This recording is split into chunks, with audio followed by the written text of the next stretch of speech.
We are so honored to have us with us today, two guests. We're going to start off with Tom Swoyer from Grand Sky, okay? And we're kicking off an incredible month dedicated to industry enablers. And when you think of industry enablers, there's no better enabler than what Tom is doing here at Grand Sky in North Dakota. So Tom, welcome to the show. Thank you very much. I'm happy to be here. All right, so before we talk about Grand Sky, let's talk about you personally. Can you tell us a little bit about your personal background? Sure. My personal background, I started in the engineering consulting business around environmental restoration work. It was my family's company, but I really got involved in military base property development. I decided to start my own business doing that and got some partners together with some capital, and we started going after some projects, and one of them that we won was here in Grand Forks, North Dakota at Grand Forks Air Force Base with the feasibility and a concept around building a vertiport / drone park or UAS business park, whatever word you want to use, a business park around and focused on UAS operations and UAS flight. And we started that in 2011. We signed all our leases in 2007. And 2015, and we've been operational for 7 years now. Wow, time flies when you're having fun. So, you know, we had a couple of great live streams this week right here from North Dakota. One was from your hangar Monday, right, for the kickoff party for the week. We had 3 startups here yesterday on the full crew. And what we asked everybody was, why North Dakota? So I'm going to ask you, Tom, why North Dakota? So I will easily say North Dakota selected us as much as we selected North Dakota. The business culture here, the entrepreneurial culture here, the people here just need to get things done. We don't want to theorize. We don't have to strategize. It's, hey, you want to do this? Great. That sounds like a great idea. Let's go do it. We have received uniform support, absolutely unanimous support from the city of Grand Forks County, who is our business partner in this project, the state legislature, the governor's office, right up through the congressional delegation. Absolutely uniform support. And that is a really key thing. I actually live in Texas. I've met my U.S. senators, each of my U.S. senators once in the 20 years I've lived there. And now I just have had breakfast with 2 senators in this last week here in North Dakota. So accessibility of leadership, of political leadership, is really important here in North Dakota. We have that. We have a lot of support, and the city and the community puts their money where their mouth is. So the state of North Dakota has been very generous with grant funds as well. Well, I'll tell you that's the secret sauce, and it's palpable here. I remember last year I came for the first time, and you could just feel it in the air, the energy, how everybody was moving in the same direction. As you said, Senator Hogan's here, right? He was on the live stream Monday. He was here last year, such a huge supporter. You have all the community leaders. You have academia. You have industry. I mean, I'm talking defense giants, right? Like Northrop Grumman, Kratos is here, General Atomics. The list goes on. And, incredible startups and like TruWeather, we're going to be talking about here shortly. But so let's talk about the unique nature of what you've done with Grand Forks Air Force Base. So for those that don't know, is it still a reconnaissance wing, Tom? It is. It's okay. The 319th reconnaissance wing. Okay, so 319th reconnaissance wing, and you've kind of carved off a chunk of the runway essentially in a very unique enhanced use lease with the United States Air Force. Not a lot of those happening. Nope. So tell us how that came about. So that was my reason for starting up our own business, was I really understood the Enhanced Use Lease Authority. We'd done a few projects like that before, and I understood how it worked and was able to convince the community and the Air Force that this was a path forward that would be beneficial to the base and beneficial to the community. So the community really wanted to have a way. They were very scared of base closure. They were worried that the final missions would ever leave. And we said, well, let's figure out a way for the community to invest in the base, to make the base just as dependent on the community as the community is on the base. Kind of reverse that paradigm, or at least equalize that paradigm just ever so slightly. And that's what it was. So the Enhanced Use Lease Authority allows us to lease the land on Grand Forks Air Force Base, 217 acres, adjacent to and accessible to the runway. It's a 50-year ground lease. We pay rent to the Air Force every year. They participate on an upside, so the more we develop on site, the more rent we pay to the Air Force. And so for them, it's a great deal. We're utilizing property that they currently can't use. And so we keep developing out there, so that helps them enhance their missions. So it provides a lot of activity for their tower to support and all the different operations. More people need food services from the base. It's just an enhancement to the base. And so it's a great partnership because they help us technically, help us reduce our operational cost by maintaining the runway and providing tower services and providing emergency response services and things like that. So now we can provide flight operations capabilities to General Atomics and Kratos and Northrop Grumman at a fraction of the cost of any other kind of military range. Yeah, and so you've got these anchor, right, kind of defense giants right there on Grand Sky. You all just started up this, well, not just, right, but your MNOC, your Mission Operations Center. Did I say that right? Mission Network Operations Center. Tell us about the MNOC and how that came about, what it is, and why it's so important. Sure. The MNOC, they are a tenant of Grand Sky. They are renting space from us in there. That is a function of the Northern Plains Test Site Authority, one of the 7 UAS test sites from the FAA.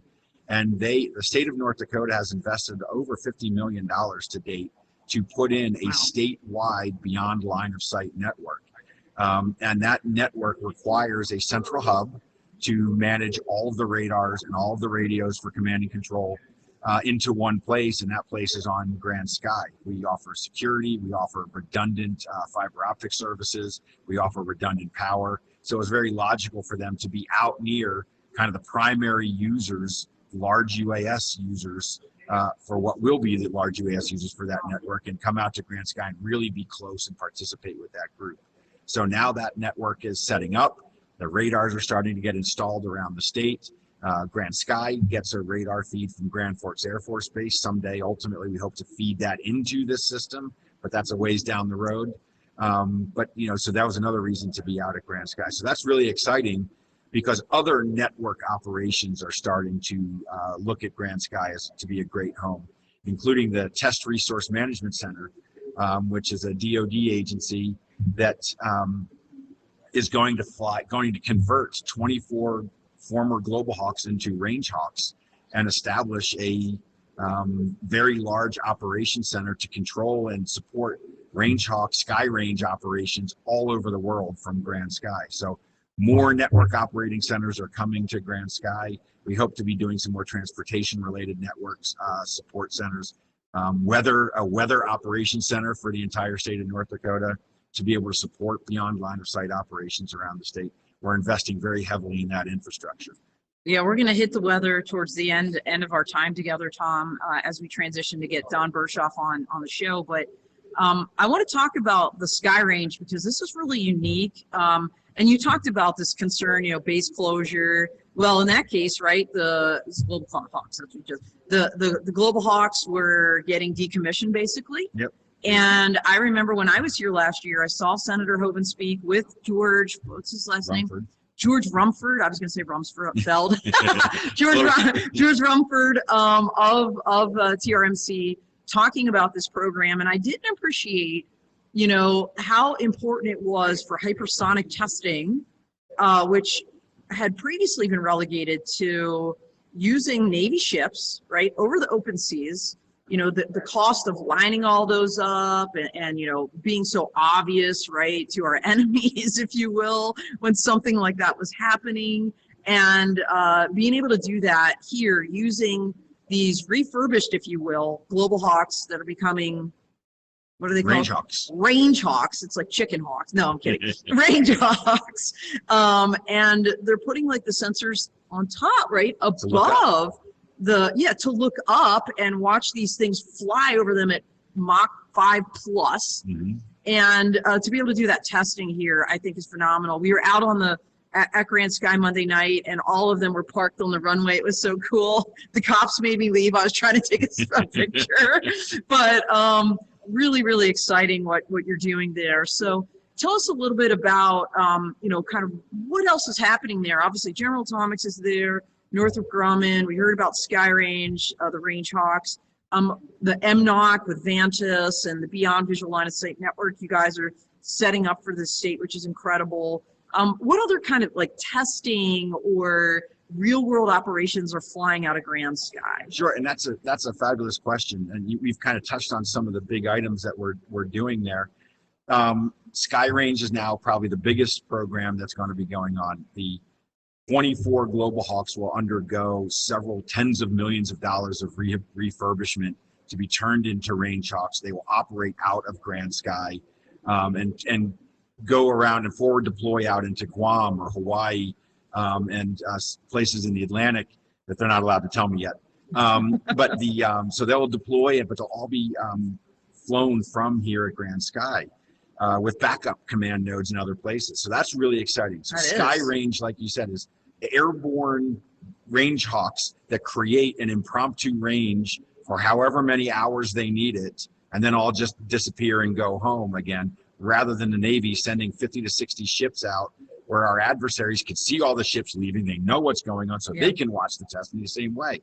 So that happening here is fantastic, converting those aircraft so they look up versus down. And more importantly, and in the UAS space, decoupling the payload links from the command and control links. You know, when the Air Force has them, they want it all into one kind of set of links, uplink, downlink, but those have to be separated now. So the sensors might be operated in, say, Hawaii, while the command and control of the aircraft will be operated here. Oh, wow. And so that creates a different kind of opportunity. The MNOC, we spoke about that. So now it's a civilian BV loss capability that we're standing up, and the command and control for that network will be here at Grand Sky. General Atomics is providing a tremendous amount of foreign military training on MQ-9, on piloting, on sensor operators, you know, left seat, right seat kind of training, ground control training, ground launch and recovery element, and being able to do it in a whole group of seasons. So not everything is, you know, not every conflict is going to be in the desert. And Grand Sky offers some cold weather test capability. And so we're testing cold weather fuels, we're testing different things like that. But as we kind of go forward with this, all these big, you know, companies that want to do their kind of test work and development work, we are trying to augment then also with small UAS companies. How do we bring commercial technologies to Grand Sky that can augment what those companies are doing? And so, for example, we made the decision last year that if there is a job, a chore, something meaningful that provides value to our tenants that can be done with a drone, we're doing it with a drone. So we are starting a concrete inspection program. So we're going to inspect our ramp. So I need help with companies that have AI capabilities to start determining where cracks are and how to measure that. I'm going to fly small UAS every single day over our concrete ramp and start to really understand and build a library of concrete information. We are building a UTM test capability. We already have a beyond line of sight capability, but in miniature, how can we take small UAS and start flying them around with just pilots at the stick, but then we start introducing flaws in the system? What happens when you have a mechanical breakdown on a landing pad and another aircraft is coming in, but this one can't leave? Now what do we do? Right. And so we need to be able to track that. We need to be able to model it. We need to start to build the decision-making process.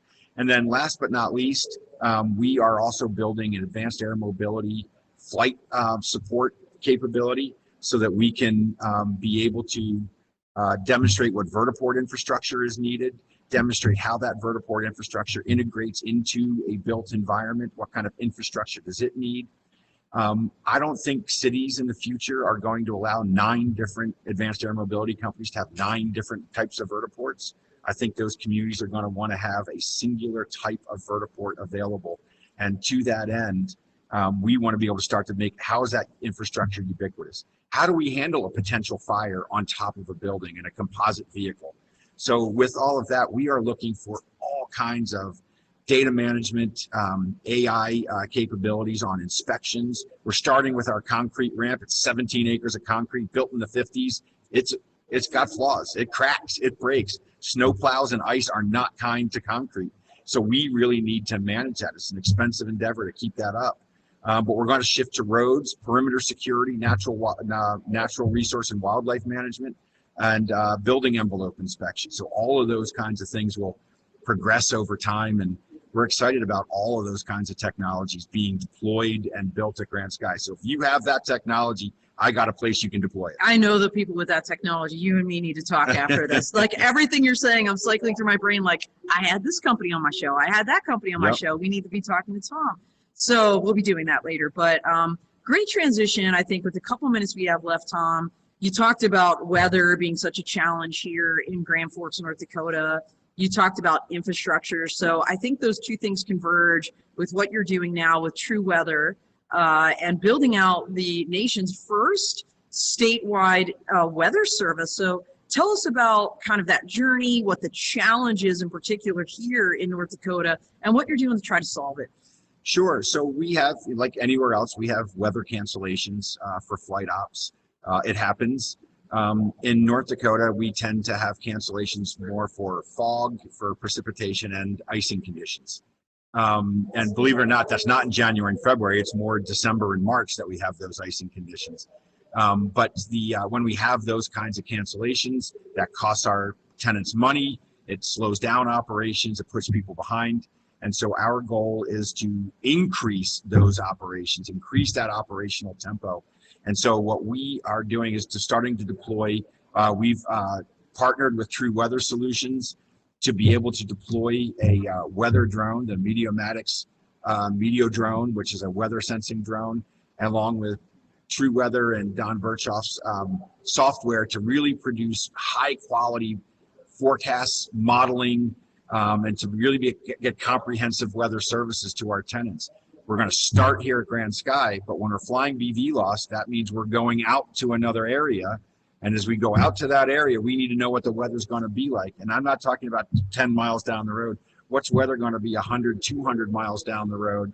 And, how do we know what we're flying into? So that's how we're going to build this statewide network and work through delivering those kinds of services and forecasts so that we can fly when normal weather predictions would say you should cancel. We'll still try to fly, but also when normal weather predictions say, oh yeah, you should cancel. You can fly, but maybe we should cancel.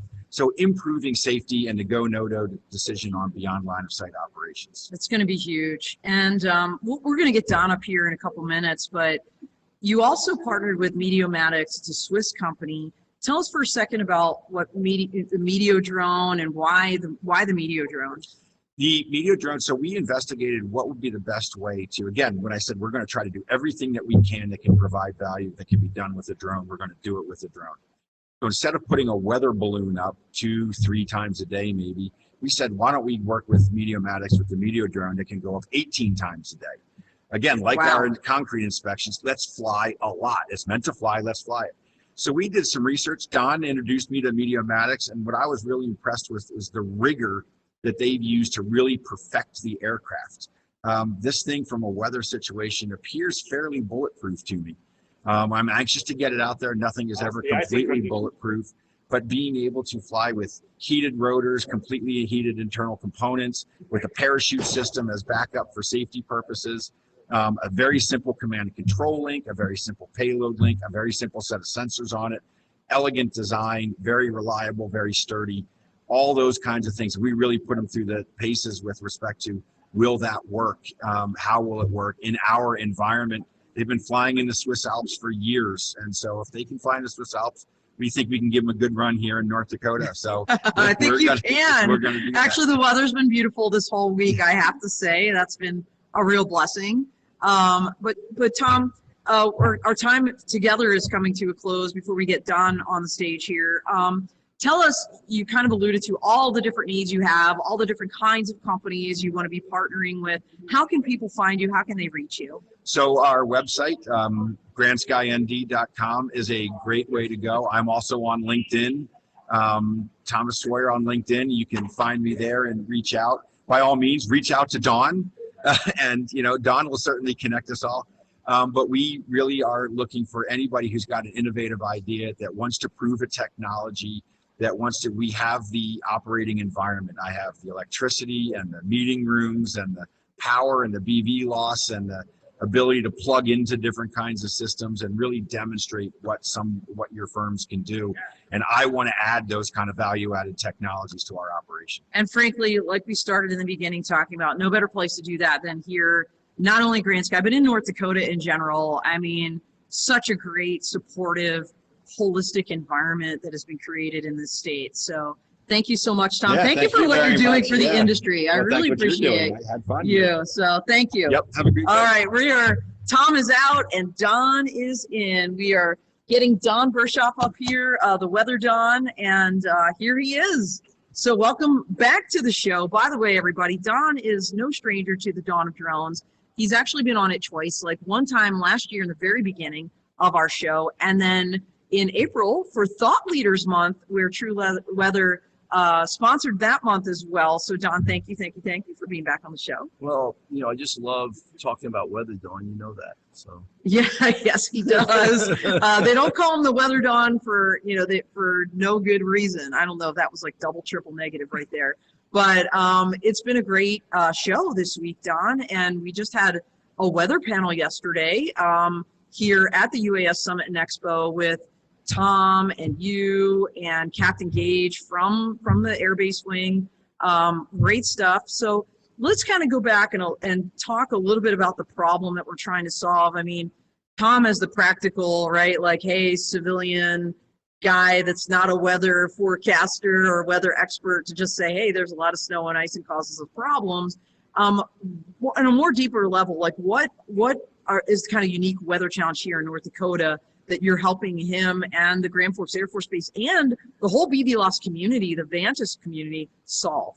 well, you know, we have always had challenges with weather impacting operational efficiency, mission execution, and even revenue generation in companies that are weather sensitive, but we've learned to just live with it, right? It's kind of built in our mindset that it's the price of doing business, it's operational costs that we just have to suck up. But the answer is, you know, the truth is it's really not that way anymore, because we have all this great science and technology that just hasn't been able to get unleashed yet because of just the way our structure of our weather services has been built, so much surrounded around government. And what we really have to do is unleash that. And if we do that, I mean, just for an example, Dawn, 30% of all manned aviation that flies today that's canceled or delayed due to weather could have flown. It could have flown. The reason it doesn't fly is the uncertainty in what's happening in the atmosphere. We do not have the sensing capabilities below 5,000 feet in the atmosphere to really know what's happening. We use models today to think we know what's happening, but we really find out that icing is a very difficult thing to forecast. And the reason it's hard to forecast is there's no data. So what TruWeather's doing is we looked at the problem here in North Dakota with Tom. Tom is a big believer. We understand the problem with the larger drones, you know, whether it's the Reapers or the Global Hawks or the Predators. We have all that experience in the military that I had that understands the challenges. And now what we're saying, look, they're being grounded 30% of the time due to icing forecasts. That's ridiculous, right? We know that icing is not up there. Right. So what we've done is we've taken this meteor drone and said, look, we're actually going to fly this thing into any forecast icing conditions, and we're going to see if it's really there. And then we're going to rerun the model, and we're going to take that data to make a better forecast, and then we're going to be able to get them up.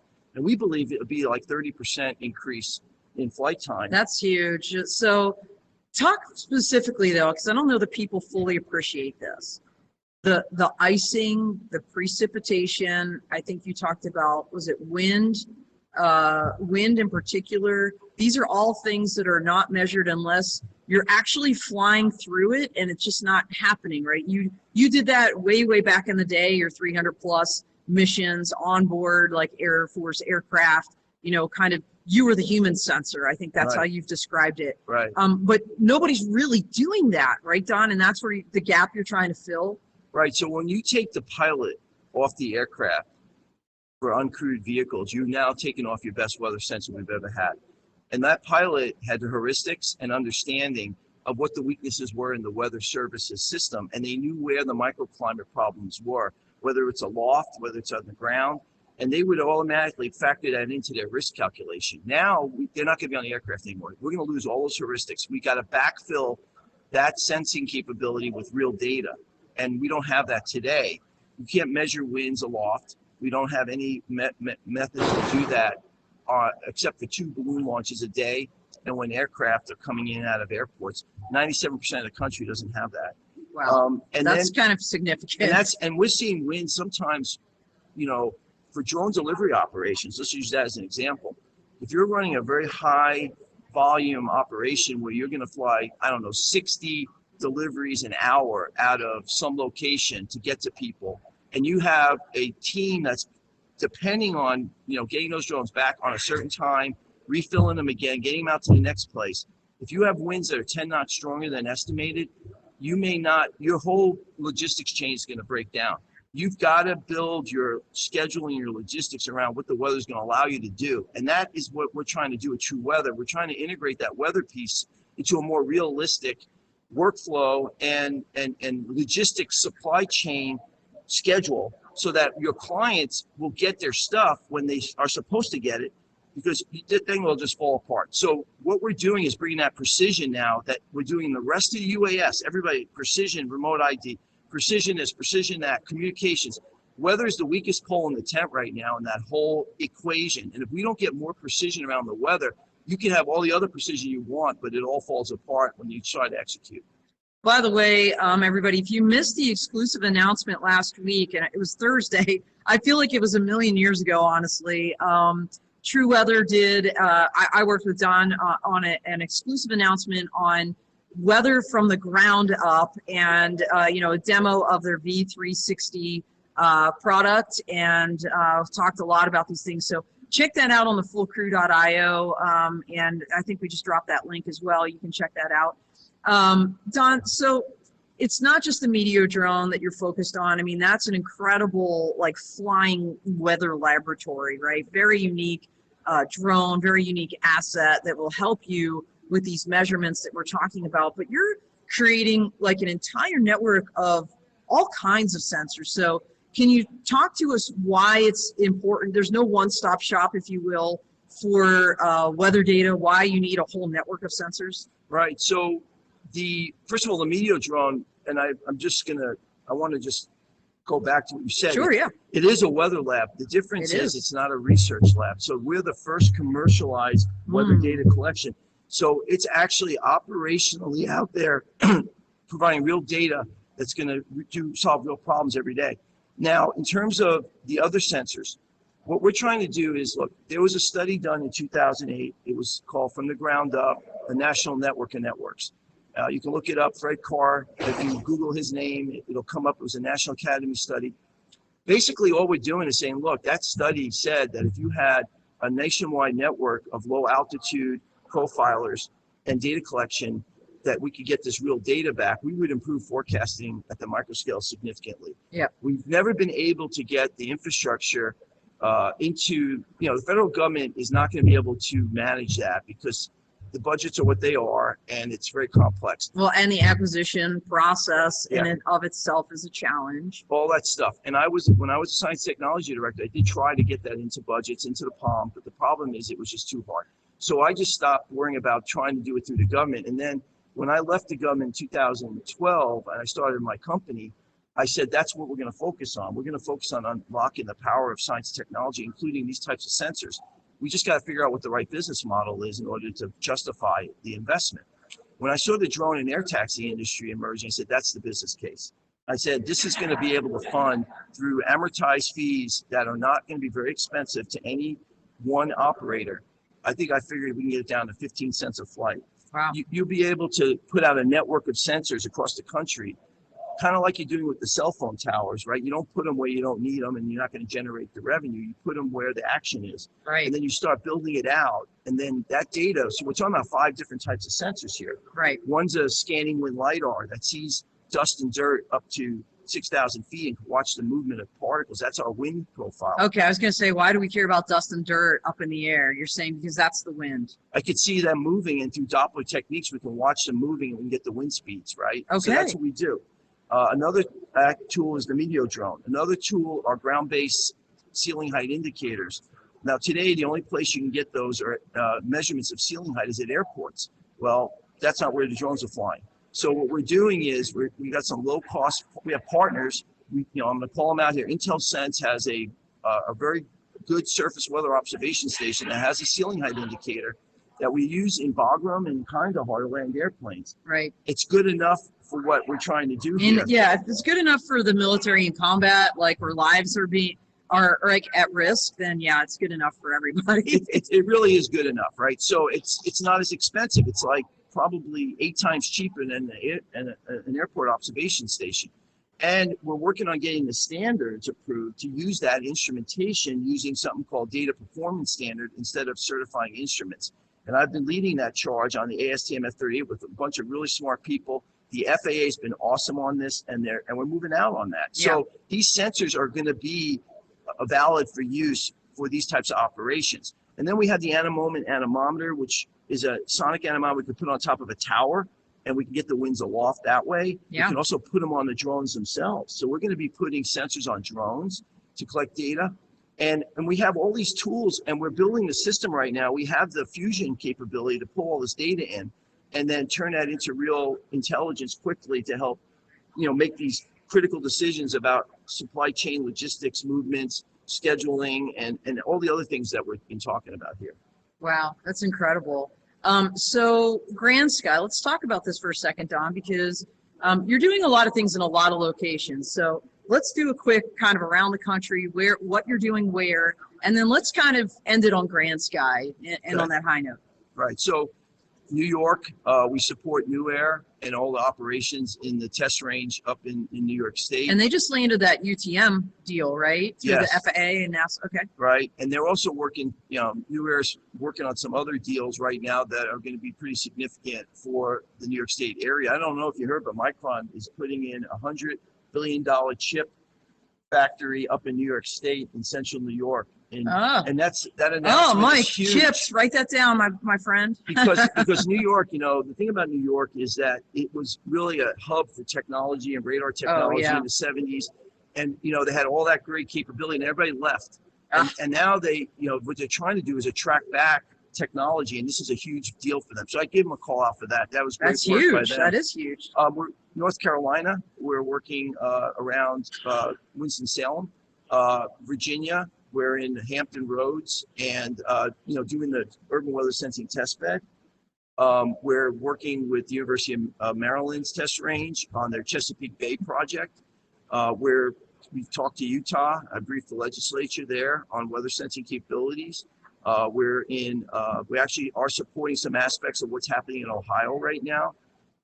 We're talking to Massachusetts about what they're doing up in that area. I'll be up at the AUVSI show up there at the end of the month.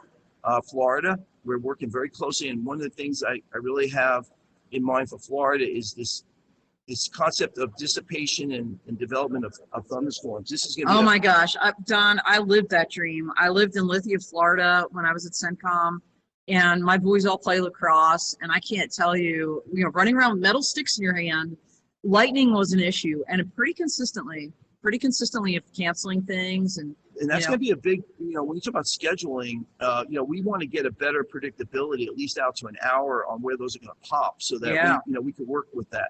And then we have Texas. We're working with North Texas Council of Governors and Ernest Huffman. We love them. And Adrian Doki. Yeah. Doko. And then we have California. We just did a study on Los Angeles with Urban Movement Labs. We're in the UK working with Skyports. We're working with One Sky in Australia. Wow. And so we are, we built our ecosystem of capabilities. Now we're scaling, and we're trying to help the states now and others with their infrastructure needs. With these smart grants coming out, we want to see them put a weather wedge in every one of their infrastructure for AAM, because if you do it right now, it will be budget dust. But if you try to do it later, it's going to be really hard to get it in. And we talked about the ROI. So that's the kind of work we're doing. And here in North Dakota, we'll save the best for last. Is really, they're so innovative and pushing the envelope and encouraging businesses like TruWeather to come here and bring their innovation. The support from Tom has been remarkable. The whole state. I mean, I can go on and on, but let me just say that bringing that weather drone here, that's really the SpaceX for weather right now, because nobody's ever really launched a drone outside of the government purview for weather collection like that. And so we're doing that with Grand Sky. It's a public-private partnership. It's exactly what I like to see us spring out across the country, where the state and local governments, they help juice up a little bit by getting some infrastructure acquired. And then the companies like TruWeather come in and we run the equipment, we sustain it, and then we resell the data and we provide some of that data back to the local governments for them for free to do their thing with their public sector and private, so everybody wins, right? It's kind of like the toll road system. Yeah. And so here we're testing that.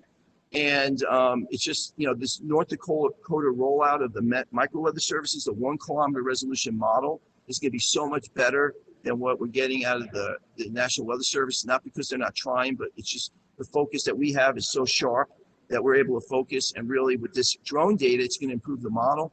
And we're going to demonstrate that this micro weather really is a game changer. It really is the evolution of weather data in generating economic growth in the future. We're at that point now where we really can turn that data into real value and revenue and ROI, and that's what we're really trying to demonstrate here. Yeah, so I mean, Tom was on just earlier talking about Grand Sky and that public-private partnership they have with Grand Forks Air Force Base, and I think a huge value add is the weather service you're going to be providing that can be fed to the military, right? I know you had some conversations earlier this week about that kind of integration, and I mean, that's significant. So we're talking dual use, right? Military and commercial both. So very that's another reason why I was very excited about coming here and working, because you put me in an ecosystem playground like this with military and CBP, Custom Border Protection, Homeland Security, commercial operations. Because I was in the military, I understand all their needs.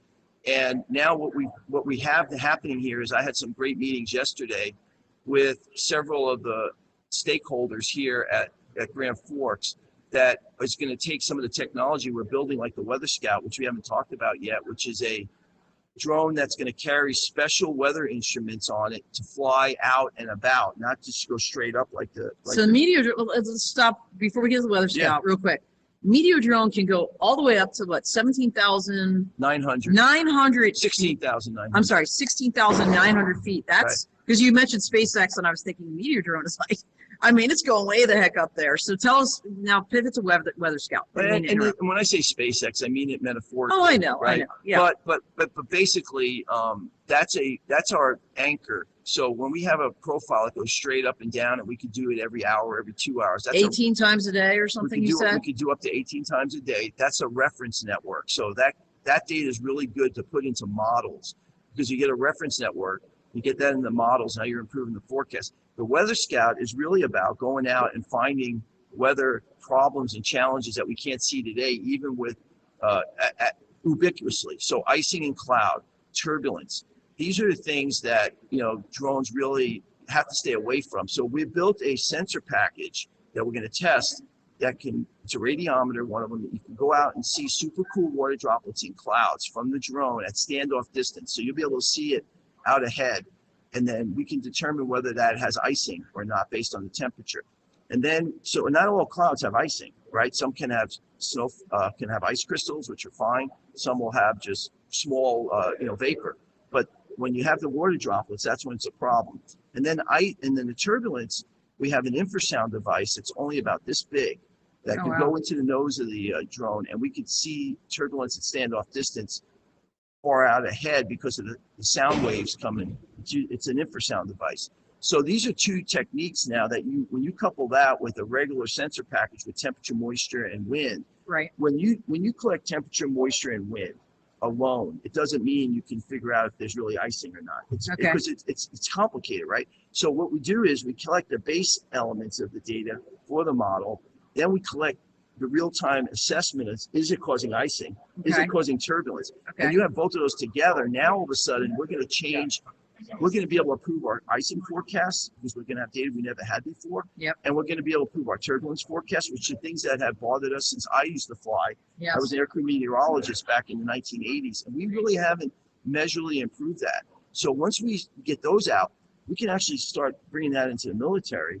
And when we talk about moving into a theater like the Western Pacific, and we're going to know that we have a peer competitor that is going to be able to take out our communications and satellites, we're going to need to have an intra-theater capability to collect weather data and keep it within the theater and share that between each other as we're moving and doing our military operations. These kind of sensors will give us that kind of data that we can then connect, and we can have battle space awareness, unimaginable weather battle space awareness, and we don't have to worry about going back to our headquarters at Offutt Air Force Base to get data in case those comm lines are out. We can operate for a while with that sensor network. And the same thing translates obviously to the commercial side. Exactly. Using the MNOC here with Vantas Exactly. and beyond visual line of sight, because when you think about BV loss, not only do you, of course, with a drone, not have a pilot on board, but now nobody's even looking at this thing as it's flying off, right? So weather is even more critical. So all those, it's all fungible between, so I always say in the military, it's about bombs on target. Mhm. In the commercial sector, it's about revenue. We're taking bombs on target approach, and we're going to generate revenue now instead of bombs on target for the commercial sector. Yeah, I know, it's good. It's all the same Weather stuff. bombs. We really don't want weather bombs. That's the point of Don Berchoff, to make sure no one's flying their weather bomb. Well, there's such thing as bomb cyclones. Oh, I know. They're awful, right? Right. And we've had some recent horrible weather events and across the globe, like with climate change, it's something that's happening even more frequently. So being able to kind of predict, this weather that is happening globally, but also then jump in those windows when, with the right data to say, actually you can fly now. Right. It's not, there is no uncertainty. Like, you should go now. I think will be really key, especially as we scale up the drone industry. We want to get you more revenue. We want you to fly. That's our job, is to get you flying safely, though, not with more risk. With less risk, Yes. make more money. Less risk, more money. Less risk, more money. That's the new tagline. TruWeather. Less risk, more money. The weather guy. That's it. All right. So we're almost coming to a close here, Don. Anything else that we missed you want to talk about, or how can people find you and reach you? No, I think, we are at the point now where people are understanding, they're viewing weather in a different way, right? You don't have to live with what you have. It's not even close to what we could do. And now we have the opportunity to unleash this technology because we have a business model that can support it.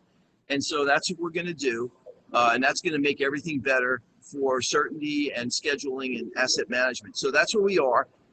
We want to be working with the states. We want to be in their budget wedges. We can do this, not we, TruWeather, but we want to get the actual infrastructure into these budgets so that we can then be in a position where we can tie into the existing networks that are going to be developed on the smart city. Yes. And then we don't have to retrofit weather. Weather is always an afterthought. It's always a bolt-on. Right. And the problem is, it's because people go, oh, I didn't realize it was going to be this bad. Well, yes, it will be this bad. It's such a safety issue. It's such a safety issue. So that's what we're going to do.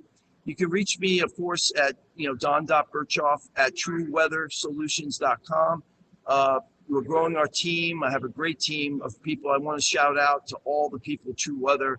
They're working so hard, and they're really executing a mission and a vision that is just going to be transformational. And folks like you and others who are advocates for this and understand the need for it, I really appreciate that. We have great partners, Daniel H. Wagner Associates. We have Metro Weather, Resilient. We can go on Intel Sense. I don't want to forget anybody, but DM AirTech out of the UK. These are all our partners that, basically we're bringing the best of the best. And we're the integrator of the best, and we're making this simple for you, the end user. And that's really all, that's what we're about. Well, you are. And so, again, this is the theme of Industry Enablers Month. And clearly, weather and the right weather data is going to enable the industry. So no better company and group to sponsor than Don Berchoff and TruWeather. So thank you so much, Don, for your support. And also, Grand Sky, Tom's already departed the area. Tom's already working on. He's already working on the next client. He's brought the Global Hawks here and the Predators. I'm sure he's trying to probably bring in. You just talked about small drones. So it was really cool. So good stuff. That's too small. He wants to get the SpaceX rockets. Oh, I'm sure he will. I'm sure he will someday. But that's all she wrote. Everybody, thank you so much. We are out here. Thank you.